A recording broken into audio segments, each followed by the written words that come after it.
ধুধু সাদা বালি, স্ফটিক স্বচ্ছ জল। সৈকত বলতেই আমাদের মনে এই ছবিটাই ভাসে, তাই না?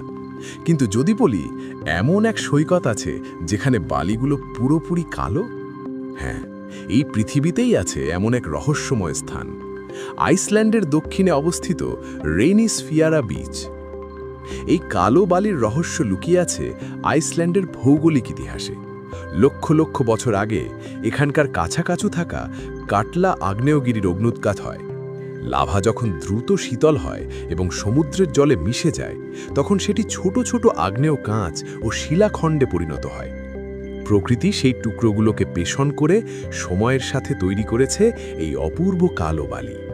এই সৈকতের প্রতিটি কণা যেন পৃথিবীর গভীরের এক শীতল ইতিহাস বহন করে চলেছে।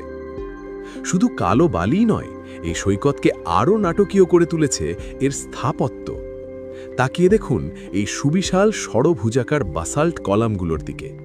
লাভা যখন অত্যন্ত ধীরে ধীরে শীতল হয়, তখন এই অদ্ভুত জ্যামিতিক স্তম্ভগুলো তৈরি হয়, যা দেখে মনে হবে যেন কোনো শিল্পী নিখুঁতভাবে এগুলোকে খোদাই করেছেন। স্থানীয় কিংবদন্তি অনুসারে এগুলো আসলে সূর্যের আলো লেগে জমে যাওয়া দৈত্য বা ট্রোল। আর সমুদ্রের বুকে দাঁড়িয়ে থাকা এই বিশাল পাথরের স্তম্ভগুলো, যাদের নাম রেইনিস ডাঙ্গার, এরা যেন কালো সৈকতের প্রহরী।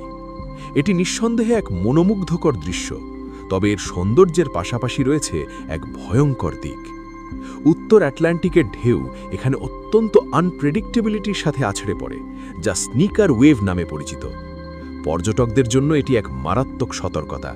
এখানকার ঢেউয়ের কাছে যাওয়া জীবনের ঝুঁকি নিতে পারে। রেইনিসফিয়ারা বিচ কেবল একটি সৈকত নয়, এটি প্রকৃতি ও ইতিহাসের এক জীবন্ত নিদর্শন। সাদা বালির নরম আরাম এখানে নেই, আছে পৃথিবীর আদিম শক্তির এক রুক্ষ সৌন্দর্য। আইসল্যান্ডের এই কালো রহস্য আমাদের মনে করিয়ে দেয়, প্রকৃতির সবথেকে সুন্দর সৃষ্টিগুলো মাঝে মাঝে সবথেকে ভয়ঙ্কর হতে পারে।